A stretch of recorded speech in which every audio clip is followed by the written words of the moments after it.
Hi, this is Stuart Talley here to do an update on the ongoing Pinnacle metal-on-metal hip trials. Last Friday we received an order from the Fifth Circuit Court of Appeals that has dramatically impacted the status of the litigation. The order relates to whether the court in Texas has jurisdiction to hear trials of plaintiffs who don't live in Texas. And it's somewhat complicated, but the way the system is set up is all of these cases from all over the country are consolidated before Judge Kincaid in Texas. And the way the law is written is Judge Kincaid is supposed to manage these cases for pretrial purposes. There's 9,000. He's in charge of the discovery, what experts can testify. He does everything that's what we consider pre-trial, before the case goes to trial. And the way the law is written is the judge in Texas is supposed to send cases back to the home state of where the plaintiffs reside for purposes of trial. And there's a very famous case that came down several years ago. It's called Lexicon. And under Lexicon, the appellate court said that the court that is overseeing the litigation doesn't have jurisdiction to hear or conduct trials of cases for people who don't live in that jurisdiction. So the defendants made the argument that the trial with the New York plaintiffs could not take place in Texas. This is the trial that's supposed to take place on September 5th. The plaintiffs argued that the defendants, DePuy, had waived Lexicon for purposes of the Bellwether trial process. And there is lots of statements that were made in court. There were orders. There was a lot of evidence that DePuy was willing to waive Lexicon in connection with this Bellwether trial process because it can be incredibly expensive and unwieldy to have to defend cases in trial all over the country. DePuy changed heart with respect to their waivers after the second trial. That was the trial where there was a big verdict for 5 Texas plaintiffs. They changed heart and claimed that they never did waive Lexicon.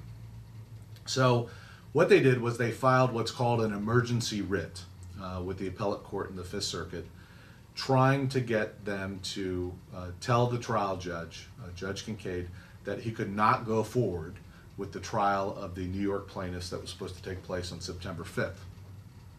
And the order that came out of the Fifth Circuit last Friday is a very, very unusual order. I have not seen one like this before. In order to get a writ granted, you have to show that you're going to win, first of all, or that you have a probability of winning on the merits of your appeal. But the other thing you have to show is that there is no other adequate remedy, that jumping in before the case is over, that the appellate court has to jump in, otherwise there's going to be some kind of terrible damage that's going to occur to one of the parties. And there are certain circumstances where that can occur, but this is not one of them. There are many, many cases out there that say if the damage you're claiming is that you have to go through a trial, that's not the sufficient kind of damage to warrant the appellate court jumping in and stopping the proceedings entirely. It's an extraordinary remedy.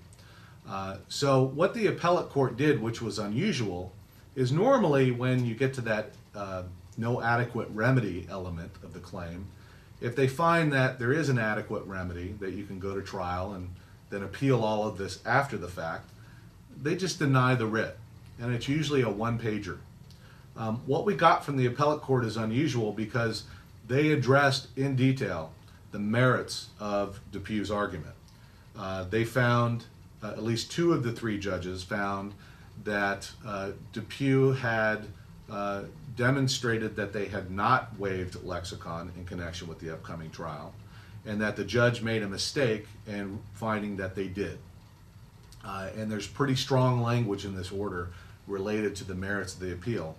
But then they denied the writ, which is unusual, and they denied it because they said you can just go forward with the trial and bring this up after the fact.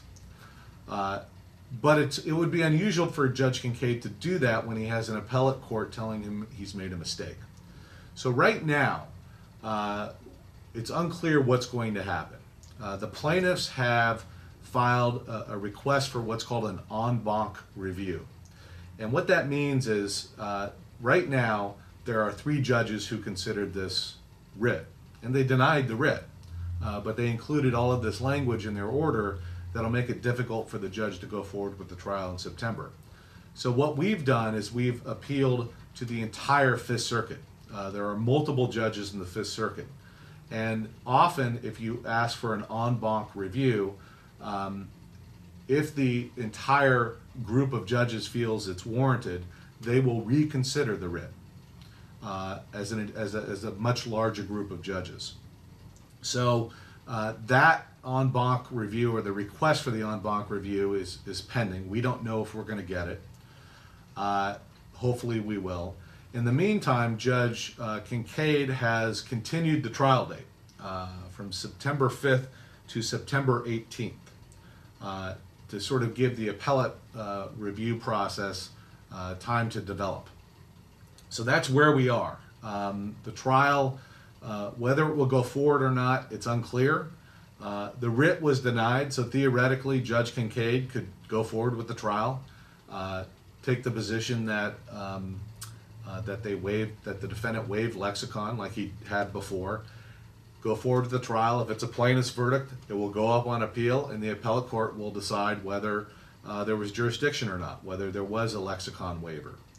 I don't expect the judge to do that, just because if he's wrong that there wasn't a Lexicon waiver, then the entire trial could be thrown out. The results could be thrown out based on those grounds alone.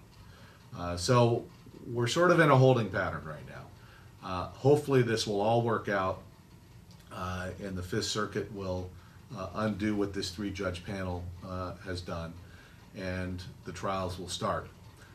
In any event, this isn't, even if we're not successful, this doesn't mean that this is the end of the road. What it means is that the judge is going to have to start sending cases out to the home courts of where plaintiffs live for trial.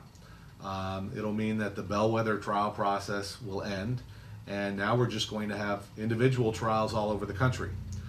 So, like I said, this is not the end of the world, even if the plaintiffs don't prevail. But it is sort of a setback because the plaintiffs are ready to start trying the case later this week.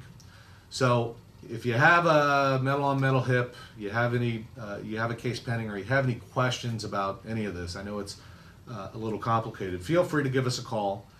You can reach us at the phone number on the screen, or you can fill out one of our online forms and a lawyer will get right back to you.